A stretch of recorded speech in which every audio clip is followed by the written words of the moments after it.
할렐루야. 주님이 오늘 우리와 함께 하십니다. 주님이 예배를 통해서 오늘도 우리를 새롭게 하시고 우리의 마음과 생각이 주님과 일치되게 하십니다. 연합한 자가 되게 하십니다.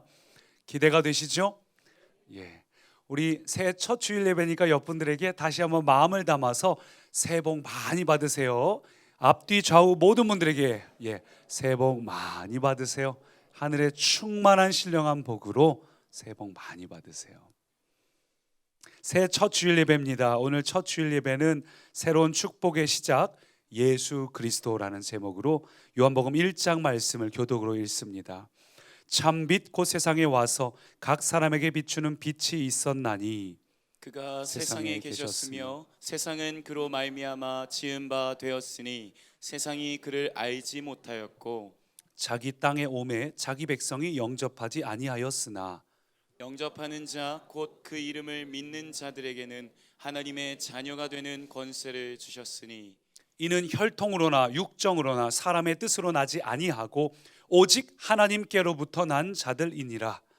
말씀이 육신이 되어 우리 가운데 가운데 거하심에 거하심에 우리가 그의 영광을 보니 아버지의 독생자의 영광이요 은혜와 진리가 충만하더라. 아멘. 다시 한번 따라서 여러분 옆에 있는 분들 향해서 인사합시다. 새로운 축복이 시작되었습니다. 새로운 축복이 시작되었습니다. 아멘. 이번엔 가슴으로 손을 얹고 저를 따라하시죠. 새로운 축복의 주인공은 새로운 축복의 주인공은 바로 나입니다. 바로 나입니다. 새로운 축복은 새로운 축복은 나로부터 시작됩니다. 나로부터 시작됩니다. 새로운 축복은 새로운 축복은 이미 시작되었습니다. 이미 시작되었습니다. 여러분 하나님의 자녀이기 때문에 이미 시작되었습니다. 믿으시죠? 아멘.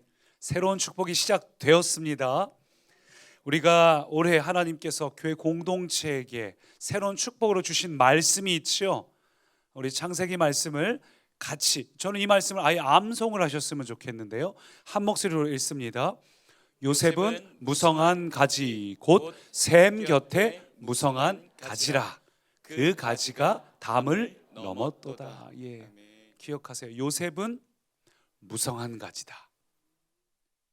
샘 곁에 무성한 가지다. 그 가지가 담을 넘었도다. 정체성이에요. 우리는 어떤 존재인가? 무성한 가지예요. 어떻게 무성한 가지가 될 수 있나? 샘에 심겨져 있을 때 샘 곁에 무성한 가지가 되고, 우리의 가지는 한계도 넘고 우리의 지경도 넘어서 우리의 복이 될 뿐만 아니라 우리 옆에 있는 사람들에게도 흘러가는, 여러분은 근원의 복임을 잊지 마시기 바랍니다. 저는 여러분 모두가 올해 샘 곁에 심어진 무성한 가지가 돼서 여러분의 담을 넘어서 하나님의 축복을 마음껏 흘려보내는 복의 근원이 되시기를 축원합니다. 하나님께서 우리에게 올해 주신 이 새로운 축복은 우리의 한계를 초월하는 복이에요. 창세기 말씀을 나누지 않았습니까?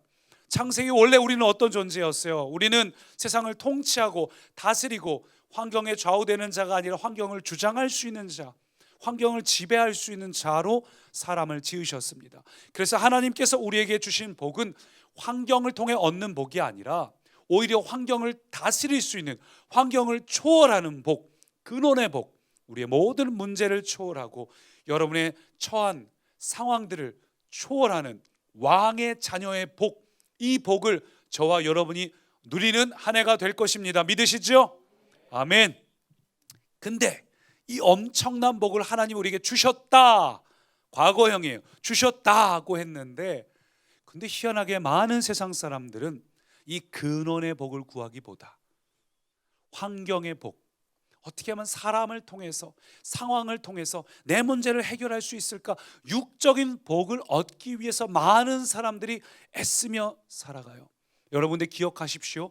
환경을 통해 얻는 복, 사람을 통해 얻는 복, 이런 복은 마치 일회용 컵과 같아서 그건 그 순간만 위기가 모면될 뿐이지 근원적인 행복을 보장해 주지 않습니다. 여러분, 근원의 복을 소유하시기를 축원합니다. 일회용 복이 아니에요. 잠깐 위기를 모면하기 위한 복이 아니에요. 구약에 보면 일회용 복, 환경적인 복을 얻으려고 애를 썼던 사람이 등장합니다. 바로 야곱입니다. 야곱은 자기가 할 수 있는 모든 인간적인 노력과 방법과 수단을 동원해서, 아니 세상 사람들처럼 수단과 방법을 가리지 않고 비열하게 해서라도 환경을 바꾸고 사람을 바꾸어 복을 얻으려고 했어요. 요즘으로 하자면 뇌물도 주고, 형 장자권 나한테 팔아라, 아버지를 속이고, 그렇게 해서라도 자신은 복을 받고 싶었어요. 복을 갈구하는 마음은 좋은데 문제는 그 방법과 수단이 일회용 복, 환경적인 복, 사람의 복을 통해서 얻으려고 했습니다. 성공했나요? 아버지를 속이는 데까지 성공했습니다. 형을 속여서 장자권을 팔라고 팥죽 한 그릇에 하는 것까지는 성공했습니다. 그러나 그렇게 온 결과는 허무함이었어요. 여러분, 세상 사람들을 통해서 복을 얻으려 하는 분들은 실망감도 얻게 됩니다. 일회용이거든요. 얼마든지 바뀔 수 있습니다. 세상은 마치 사막과 같아서 바람 한 번 불면 길이 바뀌어요. 사막은 지도가 없지요. 사막은 지도가 없어요. 근데 세상 사람들이 얘기하는 길이라는 것 여러분 믿지 마십시오. 바람 불면 바뀌어요. 그 사람 때는 맞을지 몰라도 나에게는 안 맞을 수 있어요. 우리는 지도가 필요한 사람이 아니라 길 대신 예수님과 동행하는 사람임을 믿으시기 바랍니다. 근데 야곱이 그걸 몰라가지고 자기가 생각하기에 길을 찾아보려고 애를 쓰고 환경적인 방법, 인간적인 수단, 일회용 복을 추구하다가 모든 것이 어그러지고 나서 결국 어떻게 돼요? 복은 받았는데 그 결과로 쫓겨났잖아요. 쫓겨나서 막 도망치다가 광야에서 그 싸늘한 땅바닥에 누워서 홀로 잠을 자면서 어디서부터 잘못된 거지? 나는 왜 복을 누리고 싶어서 애를 쓰는데 안 되는 거지? 막 괴로워하다가 꿈을 꿨는데 꿈속에서 하늘이 열리고 사다리가 내려와서 천사가 하늘로부터 오르락 내리락 하는 것을 보게 되죠. 그 꿈을 꾸고 나서 뭐라고 이야기합니까? 함께 읽습니다. 야곱이 잠이 깨어 이르되 여호와께서 과연 여기 계시거늘 내가 알지 못하였도다. 과연 여기 계시거늘 내가 알지 못했구나. 야곱이 그걸 이제야 깨달았다는 거예요. 야곱이 꿈에서 보니까 진짜 복은 하늘이 열리고 하늘로부터 나와 연결된 것이 있고, 그리고 하나님께서 천사를 통해서 여러 가지 것들을 오르락 내리락 하나님과 소통하는 그게 진짜 복이구나. 나는 여지껏 환경의 복, 사람의 복, 상황적인 복, 일회용 복만 추구하고 살아왔는데 내가 하나님이 나와 함께하고 계시는데 과연 여기 계시거늘 내가 그걸 미처 알지 못했구나. 야곱이 그걸 깨달은 겁니다. 여러분, 그렇습니다. 우리가 추구하는 새로운 복은 환경적인 복이 아니라 관계에 있음을 믿으시기 바랍니다.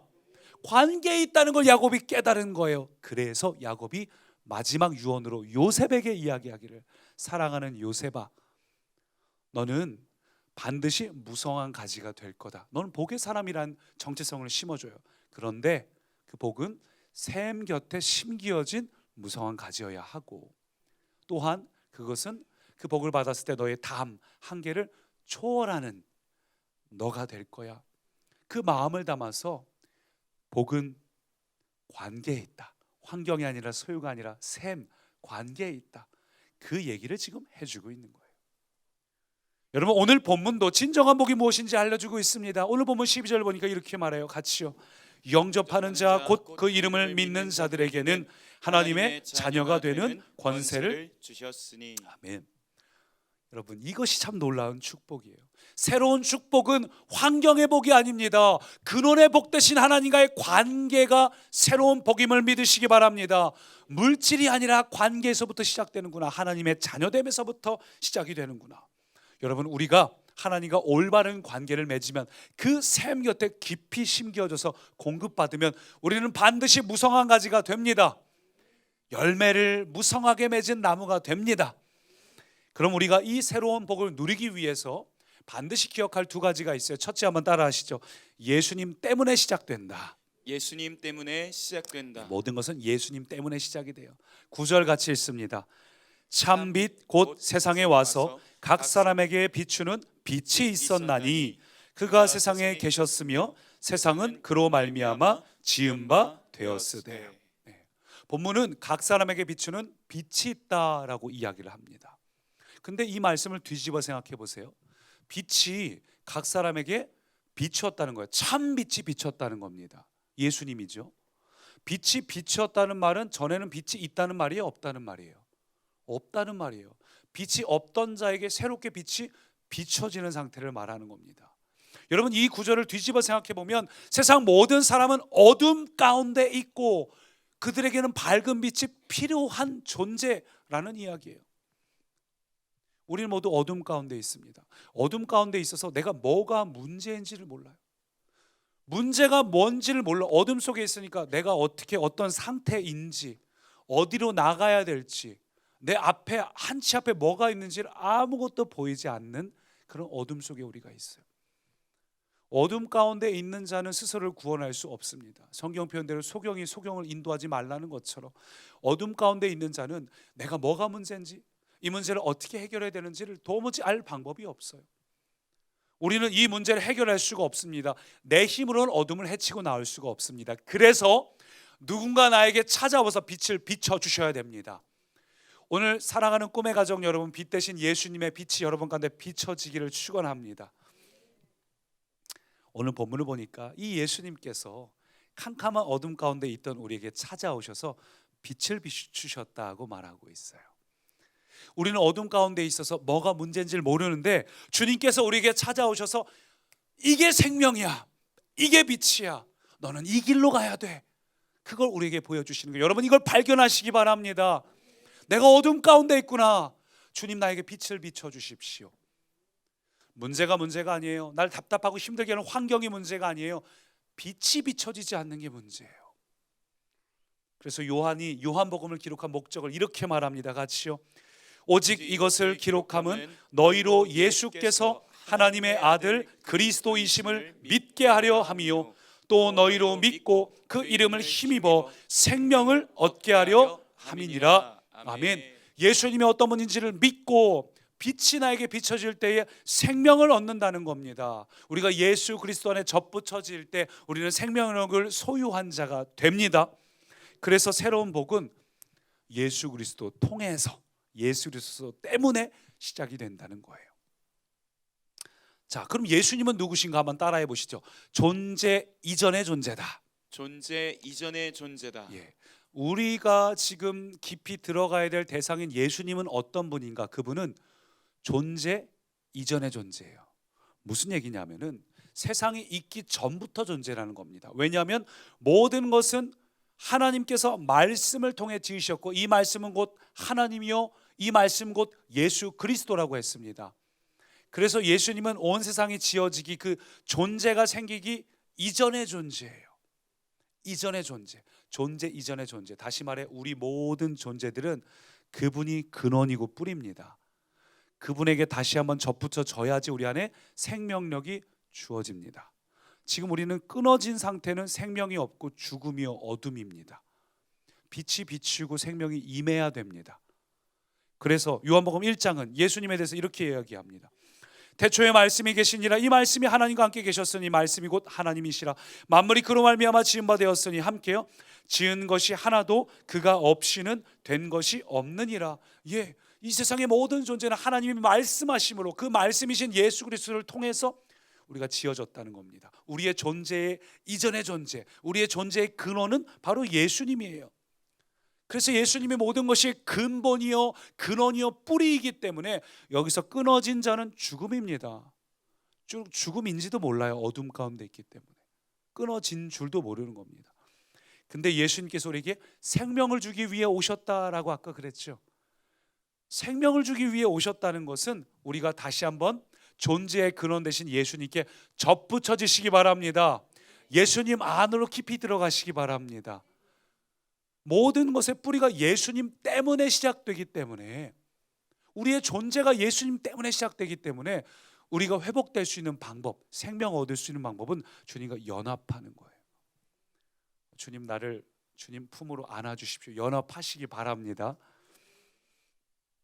근데 세상 사람들이 영적으로 무지해서 그걸 알지 못해서 하나님의 아들 예수님을 십자가에 못 박았어요. 근데 우리도 마찬가지예요. 내가 예수님 때문에 다시 살아났는데 예수님 없이 살아도 된다고 착각하지 않습니까? 예수님 때문에 구원받았어요. 누구나 명확하게 알고 있습니다. 난 예수님 때문에 구원받았어. 난 예수님 때문에 이제 천국 갈 수 있어. 근데 그걸 알면서 우리의 삶의 현장에서 어리석게도 매일 예수님을 외면한 채 살아갑니다. 왜 그럴까요? 여러분, 이걸 다시 한번 기억하시기 바랍니다. 우리가 구원도 예수님 때문에 다시 살아났다면 삶의 현장도 매일 하루하루 예수님으로 살아가시기 바랍니다. 예수님으로 살아가야 돼요. 예수님 안에서 살아가야 돼요. 예수님, 나의 머리끝부터 발끝까지 나를 통치하여 주십시오. 구하시기 바랍니다. 여러분, 여러분의 생각과 마음들 나올 때마다 그거 하나님 기뻐하시지 않을 거라는 거 알잖아요. 그럴 때마다 주님, 머리끝부터 발끝까지 나를 통치하여 주시고 주님이 원하시는 생각하게 해 주십시오. 여러분, 그렇게 할 때에 주님께서 여러분을 통치할 때 여러분의 삶의 행동은 예배가 되고 주님이 기뻐하시는 행동을 합니다. 그 안에서는 새로운 일들이 일어나게 돼 있어요. 그래서 그것을 믿는 자, 내가 예수님 때문에 생명력을 얻게 되는구나, 예수님으로부터 출발되는구나, 그것을 얻는 자는 그 다음에 뭘 하는가? 예수 이름의 능력을 경험할 수 있어요. 12절 보니까 이렇게 얘기하고 있습니다. 영접하는 자, 곧 그 이름을 믿는 자들에게는 하나님 자녀가 되는 권세를 주셨으니, 예수 그리스도 이름을 믿는 자에게는 권세를 주셨다고 말하는 겁니다. 예수 이름으로, 예수 이름의 권세를 우리가 올 한 해 동안 경험하시기 바랍니다. 예수 이름이 뭡니까? 예수님 이름 뜻이 뭐지요? 예수가 그 우리말 성경 예수라 되는데 그 유대인들의 발음을 하면 예슈아예요. 그리고 이 구약에서는 예호슈아가 누굴까요? 여호수아예요. 여호수아와 예수는 같은 뜻이고, 이것은 여는 여호와입니다. 여호와가 나의 구원이시다. 하나님이 나의 구원이시다, 이 얘기예요. 하나님이 나의 구원이시다. 자, 그럼 정리해 봅시다. 내가 예수를 믿는다는 건 어떤 의미일까요? 그것은 하나님이 나의 구원이시다, 그걸 믿는 것이고, 나는 그 구원받았기 때문에 하나님의 자녀가 되었다, 자녀의 권세를 가진 자다, 그게 예수 믿는다는 뜻입니다.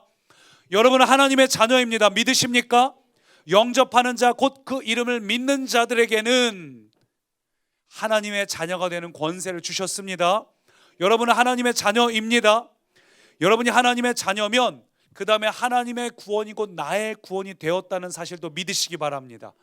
하나님이 여러분의 구원이에요.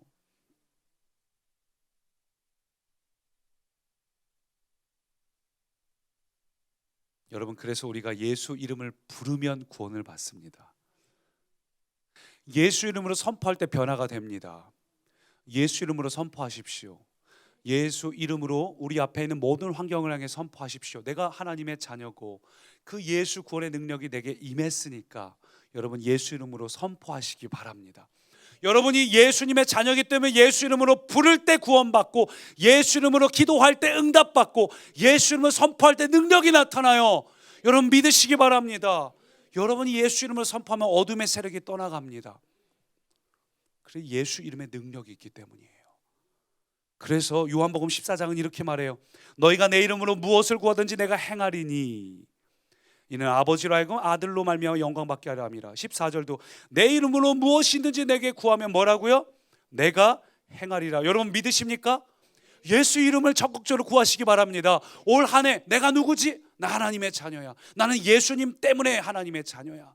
예수 이름이 내게 주어졌어. 예수 이름을 선포하시기 바랍니다. 그 이름의 능력을 믿으시기 바랍니다.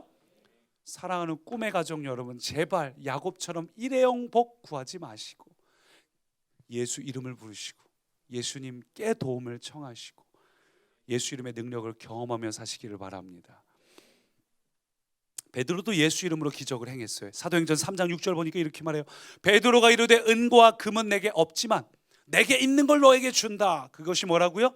나사렛 예수, 이건 좀 힘차게 해야 될 것 같아요. 같이 시작. 나사렛 예수 그리스도의 이름으로 일어나 걸으라 하고 오른손을 잡아 일으키니 발과 발목이 곧 힘을 얻었다. 여러분 믿으시죠? 저는 여러분 모두가 예수님 때문에 새로운 축복의 주인공 되시기 바랍니다. 예수님 때문이에요. 예수님 때문에. 그래서 세상 사람처럼 돈 붙들고 사람 붙들고 전화통 붙들고 씨름하지 마시고 야곱처럼 예수님 하나님 붙들고 씨름하시기 바랍니다. 하나님 나 좀 변화시켜 주세요. 하나님 나 정말 하나님 나를 다스려 주세요. 복 얻기 위해서 하나님과 씨름하라는 게 아니라 하나님이 나를 통치하시도록 씨름하시기 바랍니다. 머리끝부터 발끝까지 나를 다스려 주십시오. 나 정말 하나님 잘 믿고 싶은데 왜 이게 잘 안 되죠? 하나님 나를 다스려 주십시오. 여러분, 깨진 항아리, 깨진 구멍을 여러분이 메꿀 수 없어요. 깨진 항아리째로 그냥 그 샘물 속에 그냥 넣으십시오. 그게 가라앉으면 그는 완벽하게 물이 채워진 겁니다. 여러분 자신 하나님께 내어 드리시기 바랍니다. 하나님 나를 통치하여 주십시오. 여러분이 그렇게 예수 이름으로 기도하고 구할 때 예수님 때문에 복을 누립니다. 예수님 때문에 승리합니다. 예수님 때문에 여러분의 올 한 해는 무성한 가지가 됩니다. 샘 곁에 심겨진 무성한 나무가 됩니다. 시편 1편의 말씀처럼 여러분이 샘 곁에 심겨져서 하나님의 말씀을 주야로 묵상하며 하나님을 묵상하며 살아갈 때 이 복이 여러분 가운데 임하기를 축원합니다. 첫 번째는 예수님 때문에 시작된다는 것이고, 두 번째 한번 따라하시죠. 예수님 안에서 유지된다. 예수님 안에서 유지된다. 12절 같이 있습니다. 영접하는 자 곧 그 이름을 믿는 자들에게는 하나님의 자녀가 되는 권세를 주셨으니. 예수님 때문에 시작될 뿐만 아니라 예수님 안에서 유지가 됩니다. 여러분 예수님을 바라보십시오. 시작할 뿐만 아니라 계속 이어가는 것도 굉장히 중요해요. 자, 우리가 아까 전에 존재 그 이전의 존재가 예수님이라고 했는데 한번 따라 하실까요?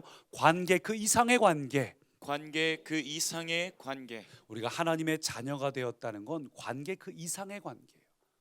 여러분 생각해 보세요. 이거는 상식적으로 말이 안 되고 납득이 안 되는 관계예요. 하나님이 여러분이 뭐가 좋다고, 제가 뭐가 좋다고 사랑하시고 자녀 삼으시죠? 욥처럼 하나님께서 너 아무개 봤냐? 정말 자랑할 만하다.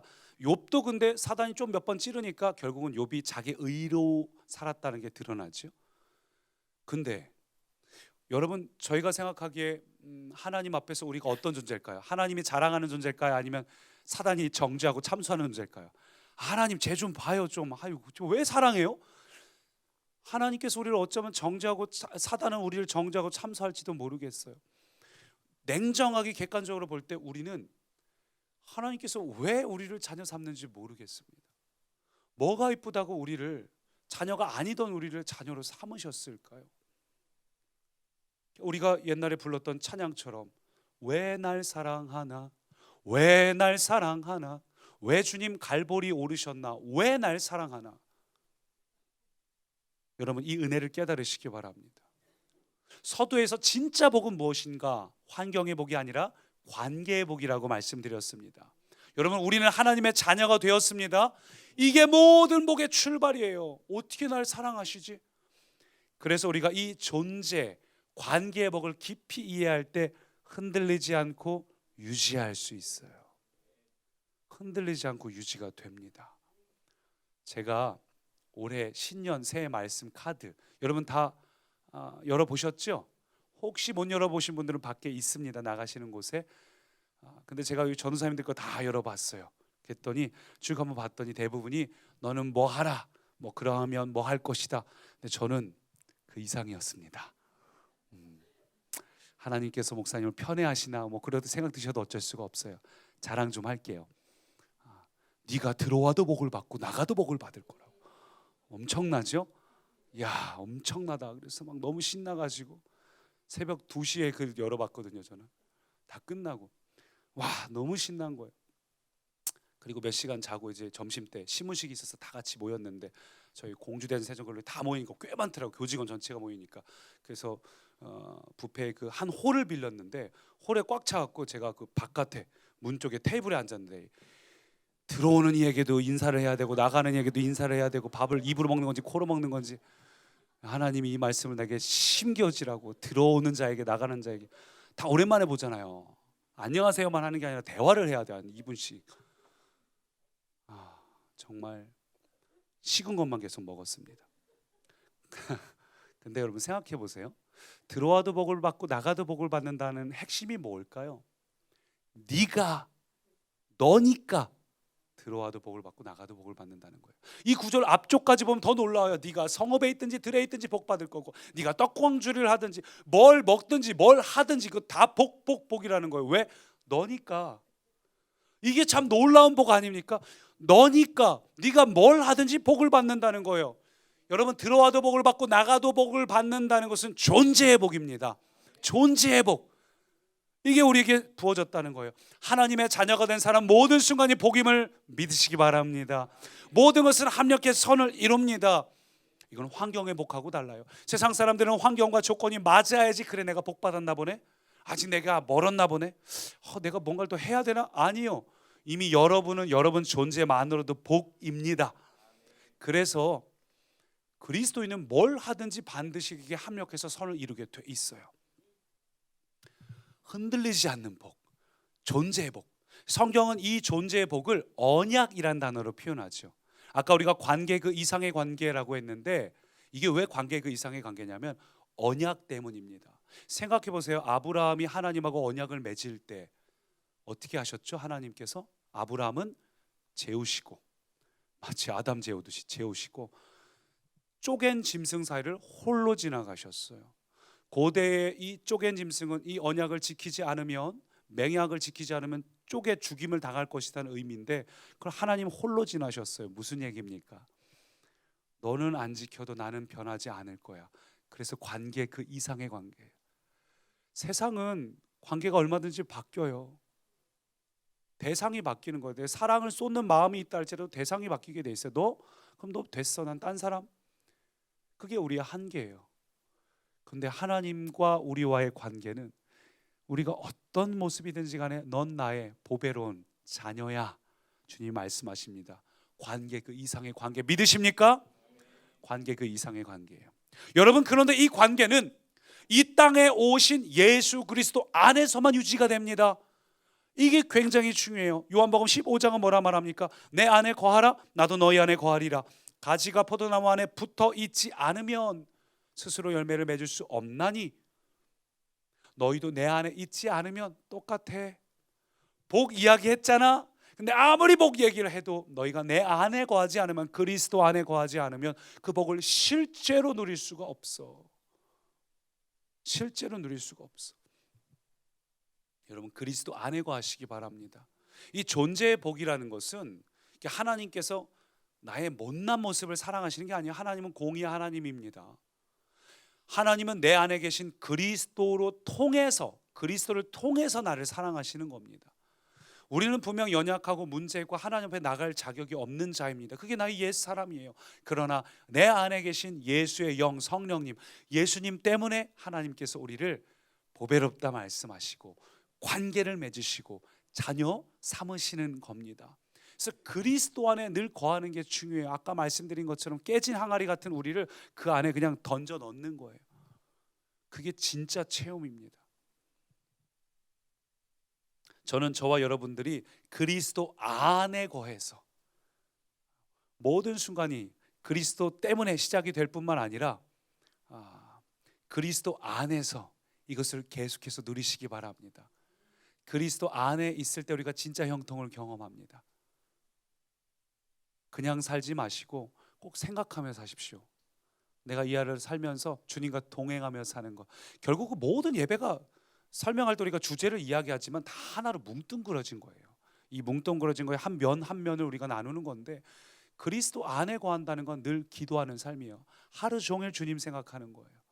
어떻게 하면 우리 생각을 주님과 연합하고 일치시킬 수 있을까? 찬양을 틀어놓기도 하고 말씀을 듣기도 하고, 저와 여러분이 그렇게 해서 형통한 한 해가 되기를 축원합니다. 그러나 형통이라는 단어를 오해하지는 마십시오. 성경에 형통이라고 하면 항상 떠오르는 인물이 요셉이지요. 근데 요셉이 형통이라고 할 때 뭐라고 이야기합니까? 부유하고 잘 나갈 때가 아니라 그 인생의 가장 어두울 때예요. 볼까요? 39장 2절 보니까 여호와께서 요셉과 함께 하심으로 형통한 자가 돼서 노예로 있어요. 노예의 주인이 여호와께서 요셉과 함께 하시는 보고 형통하게 하시는 보았다는 거예요. 희한하죠. 노예인데. 그 다음은 23절 보니까 간수장이, 감옥이죠.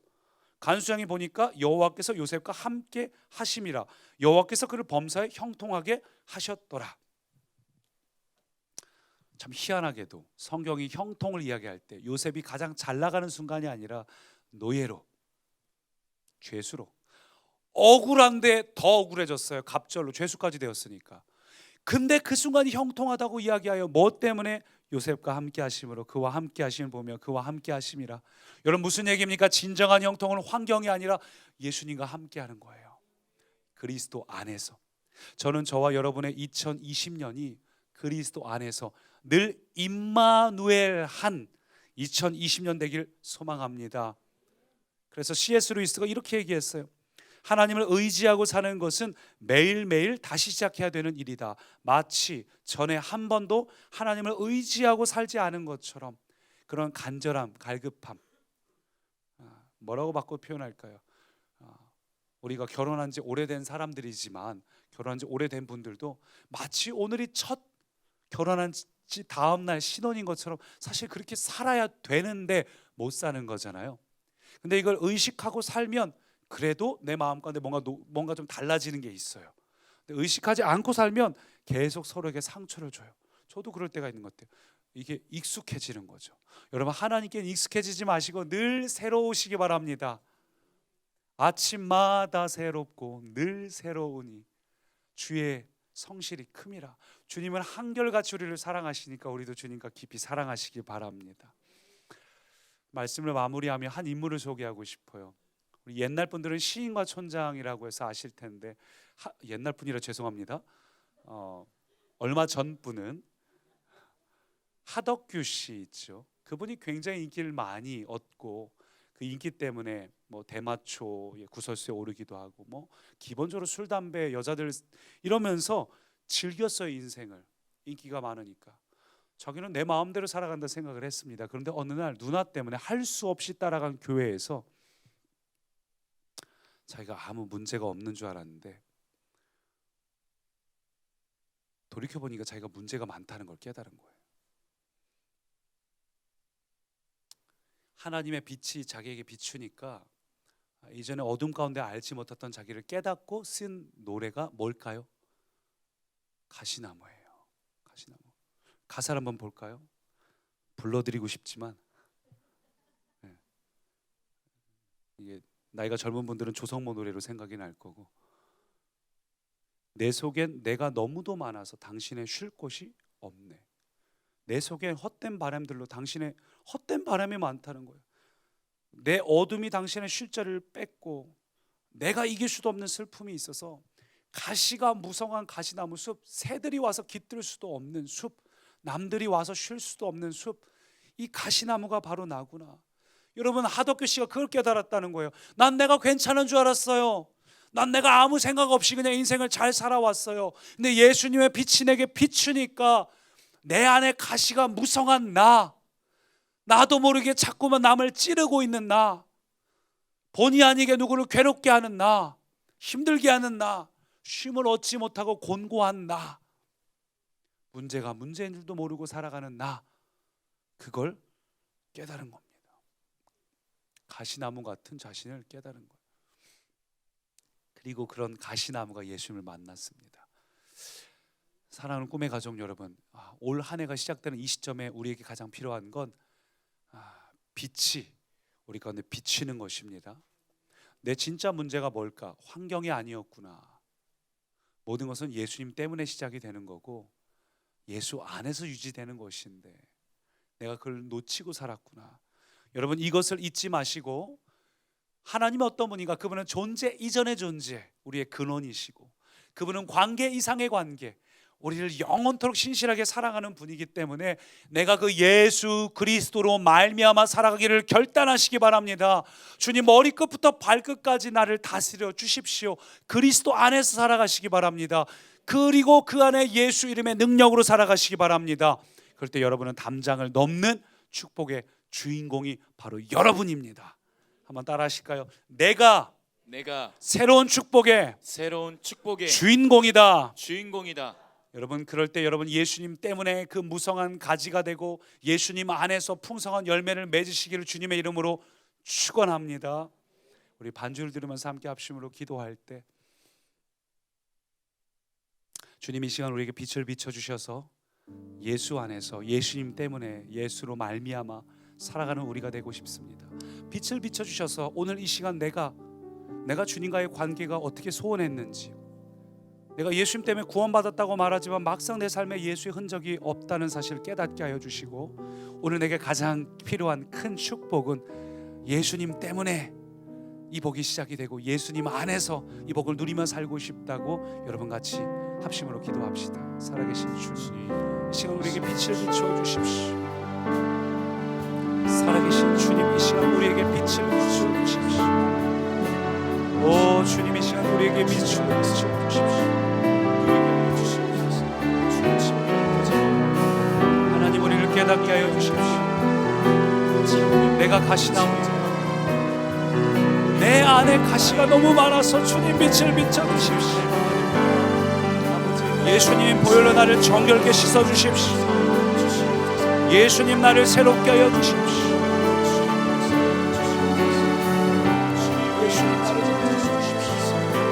우리는 예수를 떠나서는 아무것도 할 수 없습니다. 예수 안에서 은혜를 받게 하옵소서. 예수 안에서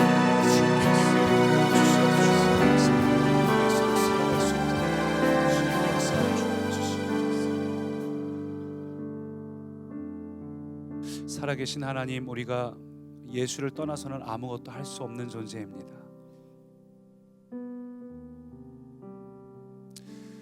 빛이신 하나님, 이 시간 우리 가운데 임하사 우리의 진짜 문제가 뭔지를 발견하게 해주십시오. 우리의 진짜 문제는 우리 힘들게 하고 시간이 없고 체력이 없고 그런 것이 아닙니다. 주님과 떨어져 있어서 주님을 사랑하지 못해서, 주님의 사랑이 내 안에 없어서 그렇습니다. 주님, 이 시간 내가 주님 안에 깊이 들어갑니다. 주님 나를 통치하여 주시고 주님과 연합한 자가 되게 하시고 주님 때문에 생명을 공급받게 하시고 주님 안에서 그 이름의 능력을 누리며 살게 하여 주옵소서. 우리가 누군지 분명히 알기 때문에 예수 이름으로 선포하는 곳마다 변화가 나타나게 하시고, 내가 가시나무라는 사실을 알기 때문에 가슴 아파서 더 주님 앞으로 나아가 갈망함으로 주님 앞으로 나아가 주님의 그 샘 안에 이 깨진 나를 풍덩 담그오니 주님 나를 다스려 주옵소서. 올 한 해가 예수님 때문에, 예수 안에서 우리 안에 놀라운 변화가 나타나게 하여 주옵소서. 예수님 이름으로 기도합니다. 아멘. 우리 방금